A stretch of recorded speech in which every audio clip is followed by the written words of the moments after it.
Nasa na ba tayo? Ano na ating nakamit? At saan tayo papunta? Well, nasa na ba ho tayo? Unang-una, simulan po natin dito sa graph na ito. No? Itong graph pong ito ay nagpapakita na kung hindi po tayo nag-impose ng extension sa ECQ, mas marami pong kaso ng COVID-19 ang dapat nagkaroon ng ating bansa. Kung hindi po tayo nag-impose ng extension, siguro po ngayon, madodoble kung hindi matitriple yung numero ng ating mga kababayan na nagkasakit dahil sa COVID-19. Ito po yung dahilan, bagamat mapait nga na i-extend itong ECQ, minabuti ng ating presidente na ipagpatuloy muna dahil makikita nyo sa graph na ito, talaga pong doble o triple ang dapat na nagkasakit kung hindi natin pinagpatuloy. Now, hindi ko po pa alam kung ano ang mangyayari sa mga susunod na araw, pero dito sa graph na ito, nakikita rin po natin na mayroong projection na kung ipagpapatuloy natin ang modified community quarantine, ay mas kaunti pa rin ang magkakaroon ng pagkakasakit sa atin, no, sa COVID-19. At ito nga po yung yellow na linya. Pero kung wala po tayong gagawin at kung hindi natin pinagpatuloy ang ECQ, napakadami pong mga mamamayan natin magkakasakit, napakadaming mamamatay, lalong-lalo na sa buwan ng Mayo at ng Hunyo. Pero ngayon po, matapos ang 5 linggo ng ating ECQ, makikita naman natin sa susunod na graph na bagamat madami pa rin ang mga kaso ng COVID sa Pilipinas, ang mga bagong kaso ng COVID ay bumaba, lalong-lalo na nung kasagsagan ng mga mahal na araw at medyo tumaas po matapos ang ating mahal na araw. Mga kababayan, ibig po sabihin at ang patunay nito ay yung mga traffic sa EDSA sa iba pang lugar ng Pilipinas gaya ng SLEX, hindi po dapat itigil ang ECQ. Kinakailangan po manatili tayo sa mga bahay natin dahil itong graph pong ito, at mukha atang may technical glitch lang at hindi nyo nakikita ang graph, no, ay nagpapakita na matapos po ang mahal na araw, dumami na naman ang mga kaso ng COVID-19 at hindi po yan nakapagtataka dahil nagtatraffic nga po sa SLEX, nagtatraffic doon sa bandang sa lugar ng mga palengke at nagtatraffic po dyan sa Divisoria at sa Blumentritt. Meron lang po tayong konting problema dahil hindi ata lumalabas ang ating mga graph. So sana po ay ma-address ng ating technical itong problemang ito.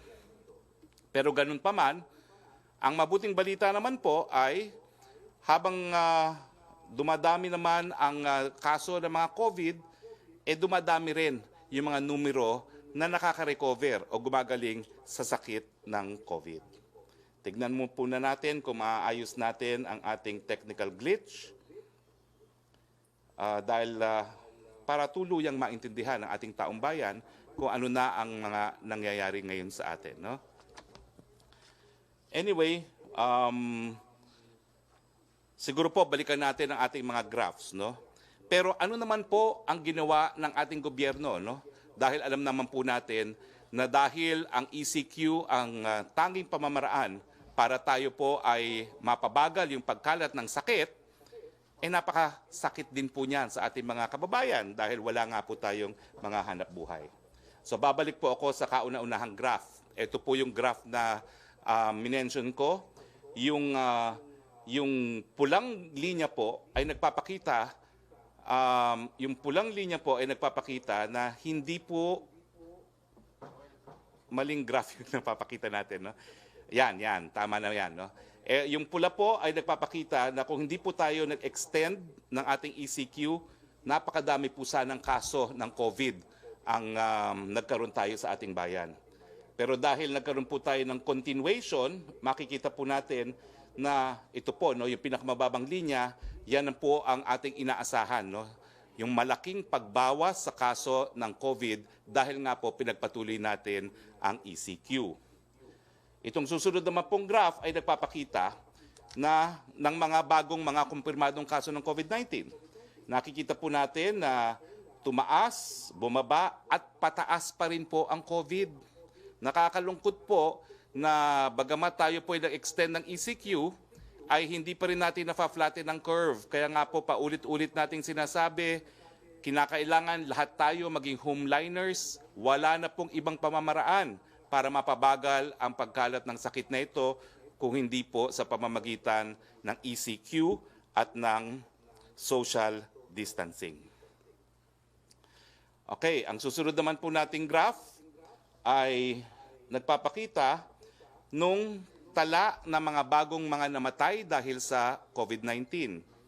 At nakikita po natin na bagamat meron pong pagbaba sa punto ng matapos ng mahal na araw hanggang ngayon, ay hindi pa rin po tuluyan yan na bumaba. Importante po ngayon na lalo pa nating paintingin ang ating ECQ sa darating na linggo.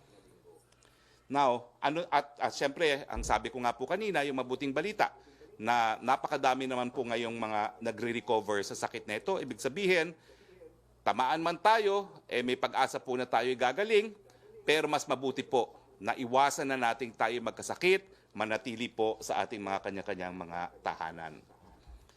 Now, ano naman po ang ginawa na ng gobyerno, no? Well, alam niyo naman po, unang-una, doon sa ating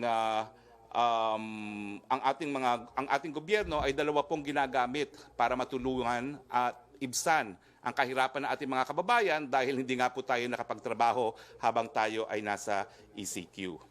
Well, unang-una muna, no, bago yung mga ayuda na binibigay ng ating gobyerno, meron tayong tinatawag na mga monetary policies. No?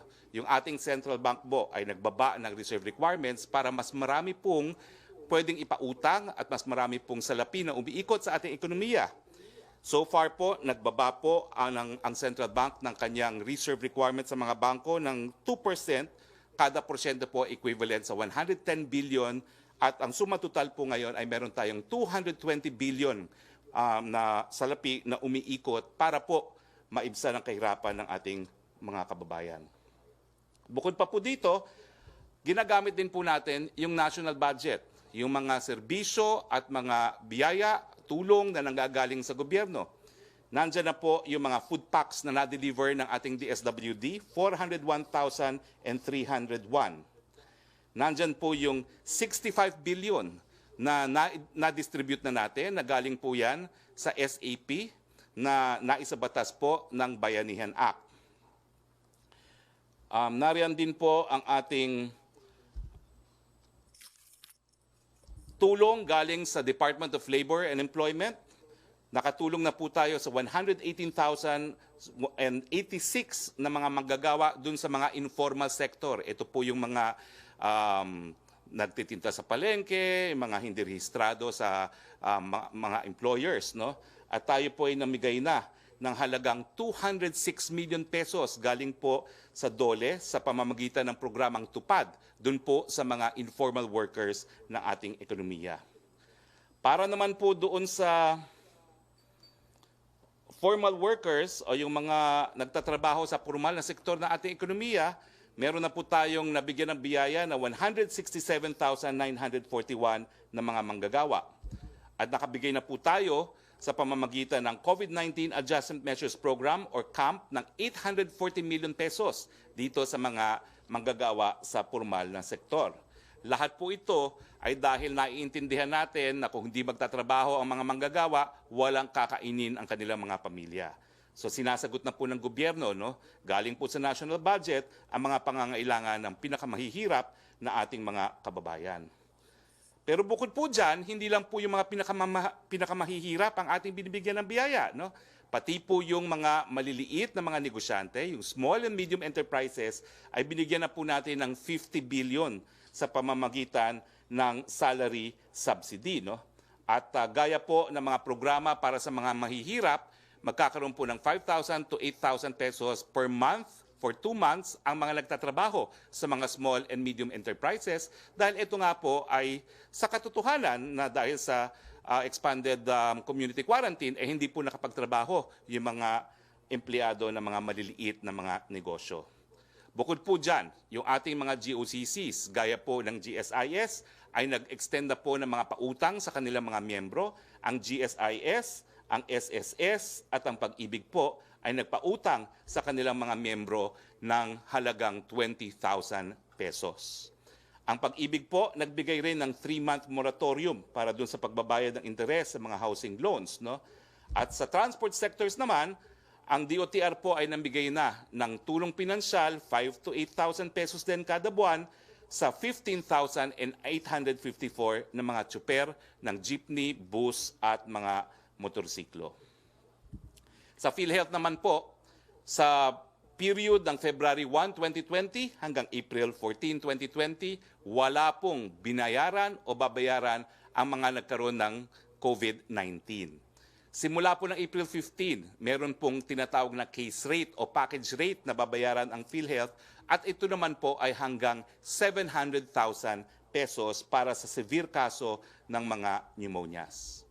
Ang ating mga OFWs ay binigyan din ng tulong ng ating OWA at as of April 15 po, meron ng 10,240 OFWs na nabigyan ng ayuda ng ating gobyerno.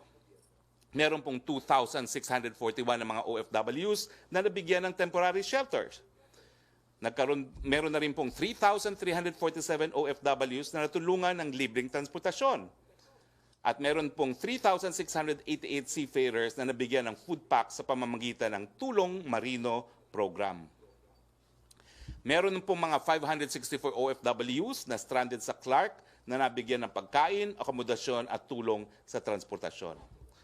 Ang suma total, meron na po tayong 96.53 million na na-release para sa 9,653 OFWs na tagsa 10,000 po kada isa as part dong sa tinatawag na programang Benefits Availment Program, BAP, ng COVID-19 Relief Assistance. Lahat po ito ay dahil nga kinakailangan mabigyan ng pagkain at iba pang mga pangangailangan ang lahat ng Pilipino bagamat tayo po ay nag-ECQ para po masalba ang buhay ng ating mga kababayan. Ang sabi nga po ng World Bank, ang impact ng lockdown ay patuloy. Kinakailangan pong ipatuloy ang social distancing. Kinakailangan isalba natin ang mahigit kumulang 100,000 lives at kinakailangan bigyan natin ng oras at panahon para ang ating health system ay magkaroon ng pagkakataon na magbigay ng serbisyo sa lahat ng mga ngailangan.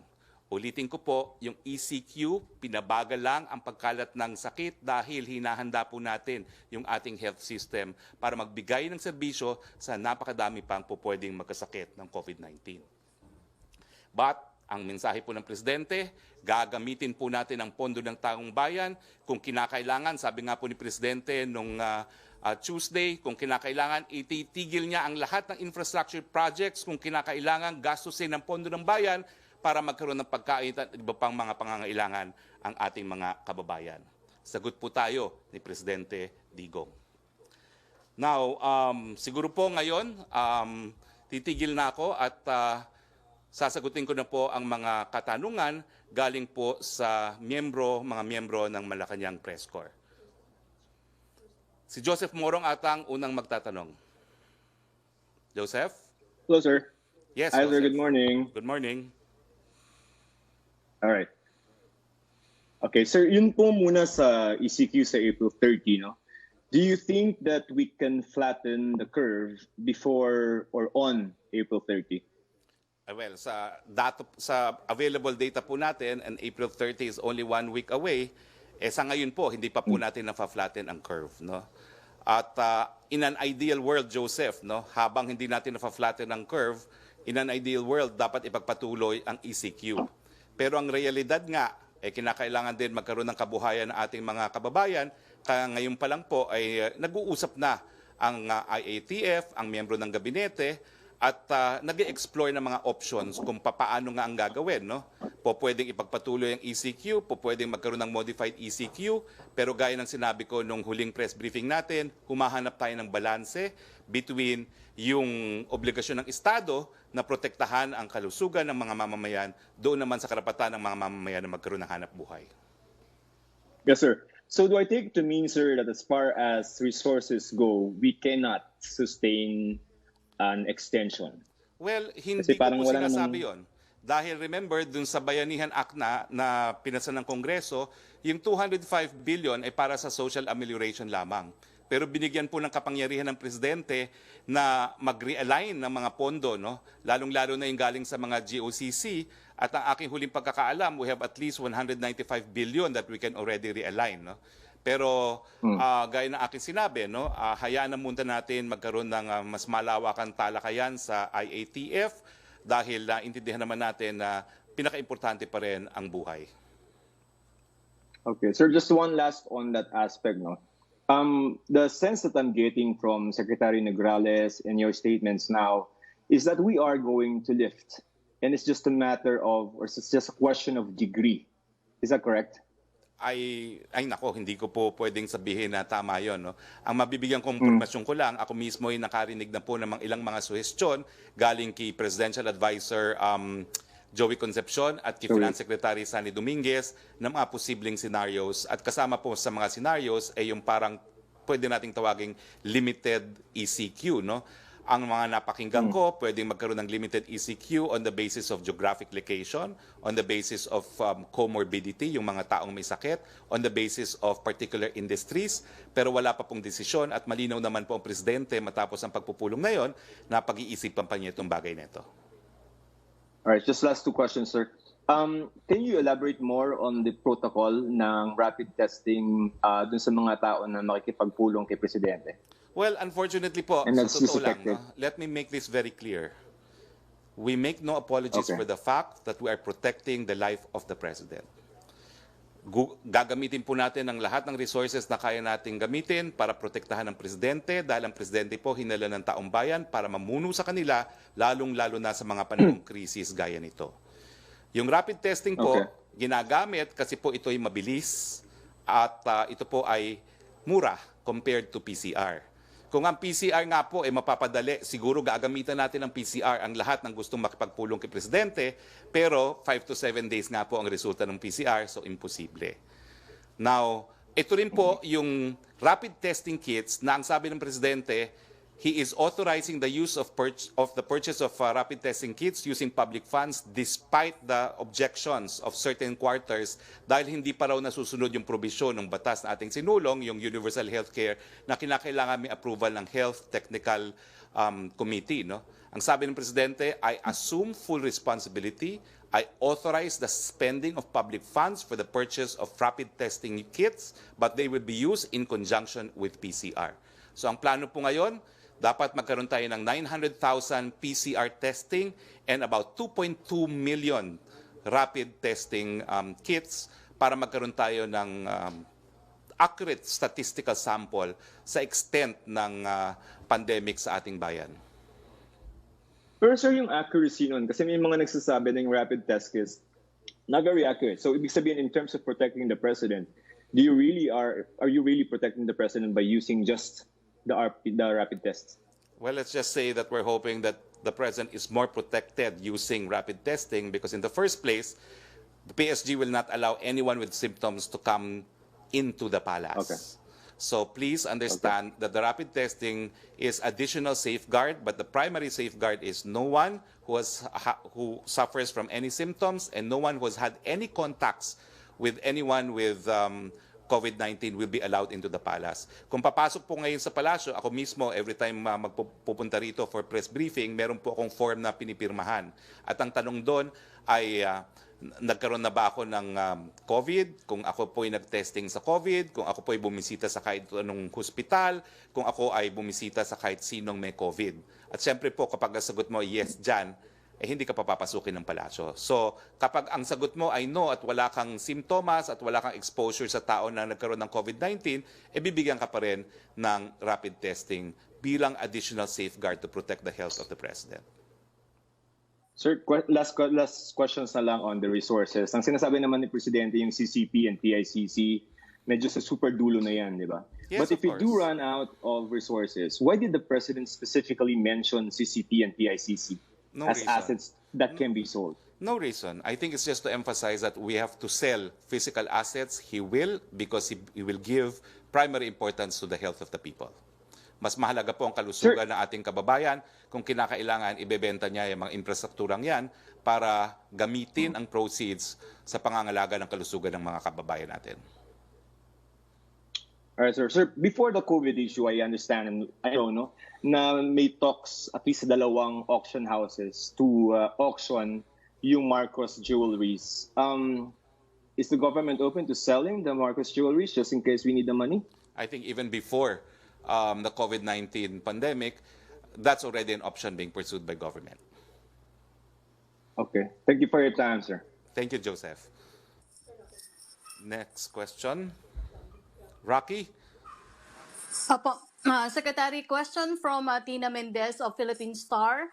Ano daw po comment from Malacanang on the move of the National Democratic Front of the Philippines to call the attention of the United Nations on the alleged atrocities committed by the government during the ceasefire while there is a COVID-19 crisis. Nagsubmit daw po ng letter ang NDFP sa UN Secretary General Antonio Guterres claiming that the armed forces and the PMP committed offensive military operations from March 16, 2020 to April 15, 2020 in 196 villages of 96 towns in gross violation of their own unilateral ceasefire declaration.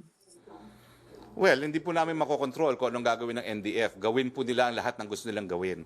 However, as a lawyer, as a professor of international law, I can assure you, hindi po yan papansinin ng UN Secretary General. Bakit po? Alam niyo po, may mga batas na umiiral kapag meron pong labanan. Dalawa po yan, pang international armed conflict, pang non-international armed conflict, Geneva Conventions, and additional protocols. Kaya po meron tayong ibang mga batas na umiiral sa labanan na hindi po pang international, kasi po ayaw ng mga bansa sa daigdig na bigyan na kahit anong status ang kanilang mga kalaban na mga domestic gaya ng NPA at CPP. So sa atin po, ang buong daigdig nagkaisa, kriminal pa rin po ang mga grupo gaya ng CPP at NPA at kahit ano pong gawin nila, tatratuhin pa silang kriminal. Kaya nga po naniniwala ako, wala pong gagawin ang UN SecGen dyan dahil hindi naman po nagpoprotekta ng mga kriminal ang UN system. Okay. Ang tanong mula kay Belia Carriazo ng Bandera, reaction daw po ng Palasyo sa desisyon ni US President Donald Trump to stop yung funding sa World Health Organization. Magkakos ba ito ng concern since at stake yung worldwide campaign against the pandemic? It's not for the Philippine president to tell other presidents what to do. Pero tayo po, suportado po natin ang WHO dahil nakita naman po natin na kung wala pong WHO, wala pong namuno sa coordination dito sa laban natin sa sakit ng COVID-19. So sana po lahat ng bansa ng daigdig ipagpatuloy po ang kanilang kooperasyon sa WHO at importante rin po ang pagbibigay ng pondo sa WHO. As far as the Philippines is concerned, we stand committed to the WHO and we will give our contribution when the need arises. Okay, yung second question ni Belia, basahin ko na rin, although alam ko po meron ng update dito ang Marikina City. Yung decision daw po niya ng Marikina City Mayor Marcy Chodoro to push through with the opening of the city's testing center. Kasi inirereklamo daw po yung alleged kabagalan ng DOH to process yung accreditation ng lungsod despite na merong national emergency. Pero Secretary, may update na po dito, pero binasa ko rin para alam niyo po yung tanong ni Belia. Well, alam niyo po, nung huling press briefing, dapat nasagot ko yan, no? Pero ang posisyon po ng presidente, hindi naman po pwedeng baliwalayan ang DOH. Dahil ang ginagawa lang naman ng DOH, sinisiguro na hindi kakalat yung sakit. Dahil kapag ikay may testing laboratory, you're dealing with a virus that is highly contagious. So ang gusto lang makita ng DOH, yung laboratory nila, ay merong enough safeguards to guarantee nga dun sa pagkalat ng virus. Pero at the same time, nakikiisa rin po ang presidente sa lahat ng initiatives ng local government units para magkaroon ng kanilang mga sarili-sariling solusyon sa kanilang mga geographical territory. Naiinip din po talaga ang presidente minsan sa bagal ng ilang mga departamento natin. At ang patunay nga dito ay yung desisyon niya na siya na nga ang mag-authorize ng bumili ng rapid testing kits dahil nababagalan siya sa aksyon ng mga bureaucrats.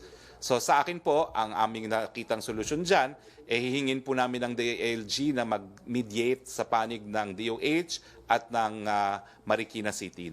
Huwag naman po nating i-discourage ang initiatives ng LGUs, pero at the same time, mga LGUs, huwag naman po natin baliwalain ang safety standards ng ating DOH. Okay. Mula po kay Francis ng Daily Tribune, kumusta na daw po ang ibang mga cabinet members? Wala bang naka-quarantine? In good health ba daw po lahat? At kailan ba daw po mag-uumpisa yung rapid test sa Malacanang? Meron na po bang nag-COVID positive dun sa mga pumapasok? Well, sa mga gabinete, nakatanggap lang po ako ng welcome back messages sa kanila, no? At ang alam ko ay kung anong alam ng taong bayan din dahil hindi pa ako nakaka-attend ng full cabinet meeting.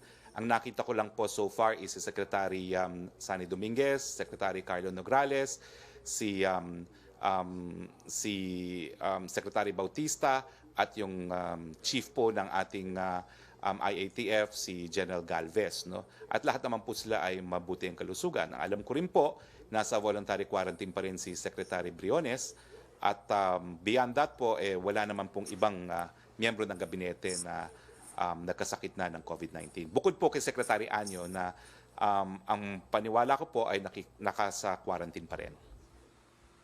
Okay. Ang status po ng COVID testing, hindi ko po alam kung kailan sila nagsimula.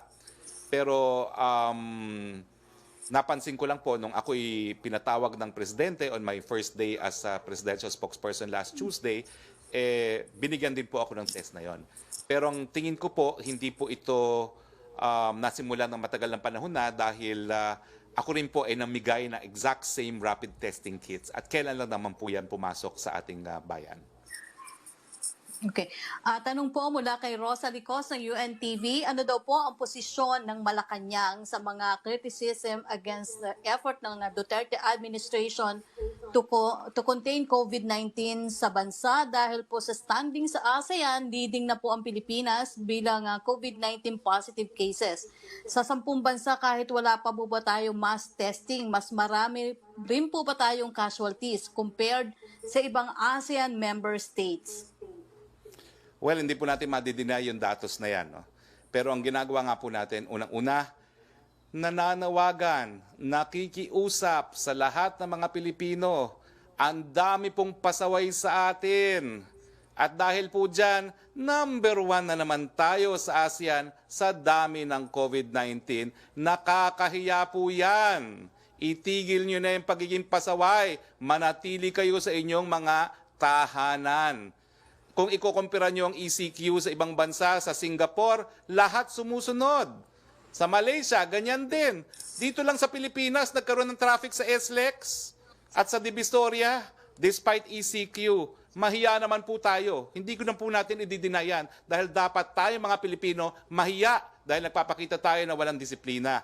Samantalang, ginagawa naman po natin to dahil nais nating maiwasan na magkasakit ang ating mga kababayan. So pakiusap po galing sa inyong presidente, maging homeliners po tayong lahat. Mga nanay, pwede ba ho, kayo na ang mag-enforce nitong ECQ sa inyong mga tahanan. Mabuti po yan, pag in-enforce nyo yan, hindi makakabisita sa mister sa kanyang kulasisi. So para nyo ng awa po, stay in your homes. Now, nonetheless, we have taken steps. As you know, we have started our mass testing only recently. Totoo naman po, compared to other countries, medyo nahuli tayo dyan, but it is now underway. And the target is 900,000 PCR testing, 2.2 million rapid testing.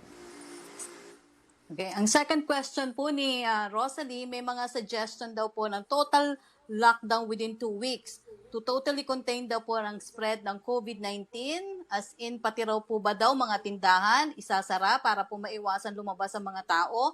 Ano po ang posisyon ng palasyo dito? Isa po ba ito sa mga kinukonsider ng Pangulo dahil sa tila complacency ng marami? Bakit po hindi? O kung oo, at bakit din po?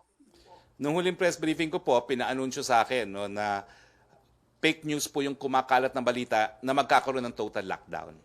Pero hindi po fake news na kinukonsidera ang total lockdown. Lalong-lalo na kung magpapatuloy yung mga pasaway sa ating kalsada. So wag na po nating pahabain pa itong ECQ. Tumupad na po tayo sa ating obligasyon at kaunting panahon na lang po naman ang natitira dito sa ating ECQ. 1 linggo, konting tulog na lang po ito. Pagtiyagaan na po natin. Pero pag hindi po natin napa-flatten ang curve, hindi natin nabawasan ang mga kaso ng COVID, syempre po, isa yan sa opsyon na ikokonsidera. Pero ulitin ko po, wala pa pong desisyon na mag-total lockdown. Yan po ang fake news. Pero ang totoong balita po, ikukonsidera po yan pag hindi talaga bumaba ang kaso ng COVID-19 sa ating bayan. Okay. From Ruth Gita Carlos ng Philippine News Agency, can you expound on President Duterte's stand that the distribution of emergency subsidies could have been easier had the national ID been implemented and unopposed by leftists? Totoo naman po yan, no? Dahil yung national ID system would have avoided, naiwasan sana yung delay na nanggaling doon sa pagve-verify ng mga pangalan na sinubmit ng mga local government units sa DSWD. Ulitin ko po, no? Yung 4Ps, kabahagi lang po yan ng mga nabibigyan ng SAP. Mas marami pa pong mga pangalan ang binigay ng mga LGUs at syempre naman po kinakailangan ma-verify yan. Yung proseso ng pagve-verify, may mga ilang areas na kontrolado ng NPA, hindi pinapapasok yung mga taong gobyerno, paano naman natin ma-verify yung mga pangalan, no, ng mga nakatira doon sa areas kung saan nandun yung mga NPA. No? So yan po yung dahilan na nakikiusap kami, mga NPA, lahat ng oposisyon, lahat ng kalaban ng gobyerno, isang tabi niyo muna po ang politika.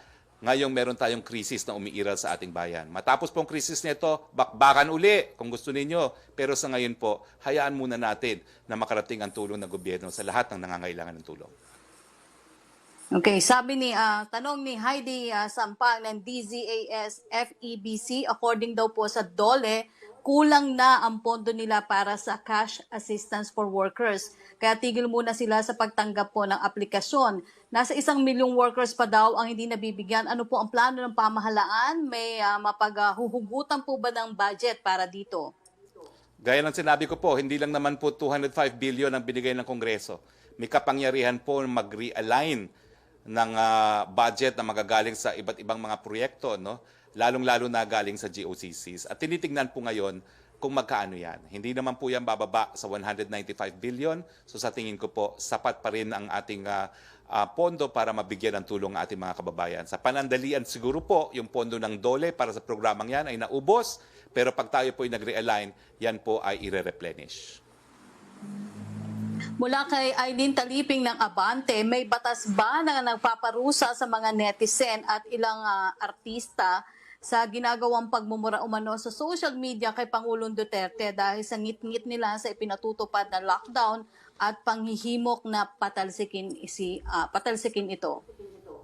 Alam niyo po si Presidente, naninindigan po yan para sa karapatan ng malayang pananalita.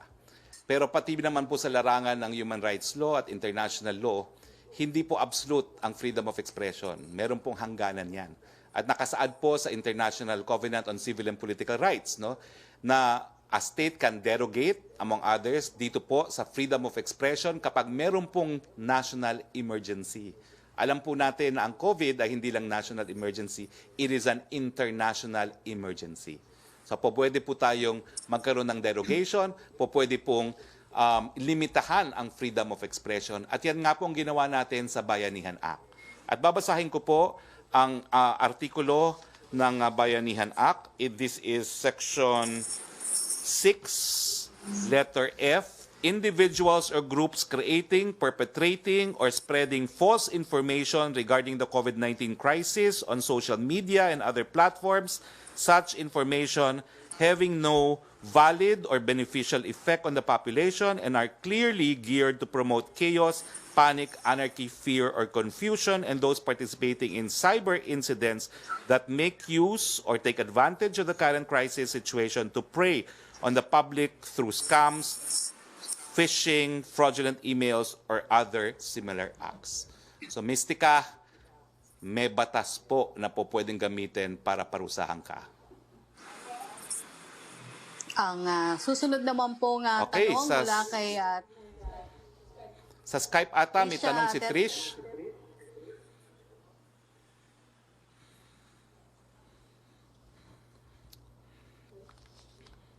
Okay.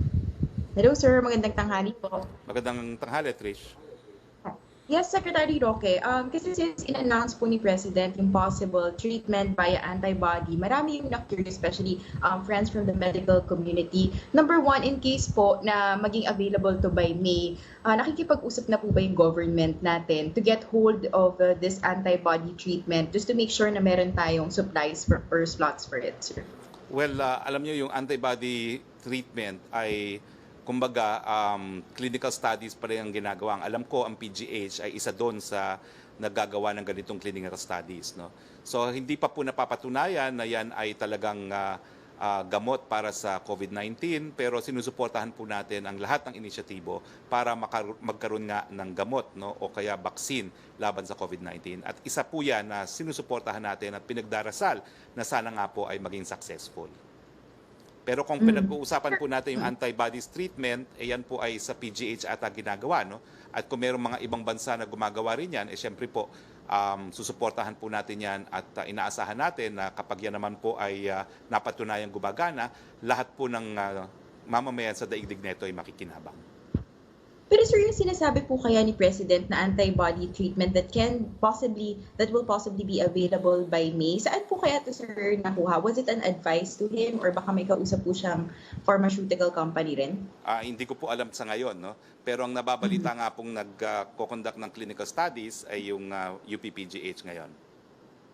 Sir, since the administration is friends with China, in case po ma-discover yung gamot or yung sinasabi pong antibody treatment doon, as nabanggit ni President sa speech niya, priority po ba yung Philippines sa mabibigyan? Inaasahan natin dahil BFF naman tayo ng China, no? Na kapag sila ay nagkaroon ng gamot na ganyan, unahin naman nila tayo, no? Alam ko na unahin pa nila yung mga kalaban nila. Sir, finally, no, yung kasi kahapon po na report na dumadami yung violations, marami pa rin yung lumalabas despite the ECQ. Ano po yung reaction ni President to this? And aside from that, sir, kung ililift kasi natin yung ECQ, hindi po kaya mas magiging delikado na kung ngayon pa lang marami nang nagpapasaway, how much more, sir, kung wala ng ECQ? Is that something that the task force is also considering? Well, I cannot speak for the task force. I only speak for the President. And as Chief Executive, he has supervision over all local government units. Panawagan po ng Presidente sa lahat ng mayor, sa lahat ng mga barangay captains, ipatupad niyo po ang ECQ sa inyong mga LGUs. May kapangyarihan po ang Presidente na parusahan ang mga mayor at ang mga barangay captain na naging pabaya sa ganitong katungkulan. At dito po sa Bayanihan Act, specifically penalized din po ang hindi pagsunod sa ECQ at ang hindi pagpapatupad ng ECQ sa kanya-kanyang mga LGUs, no?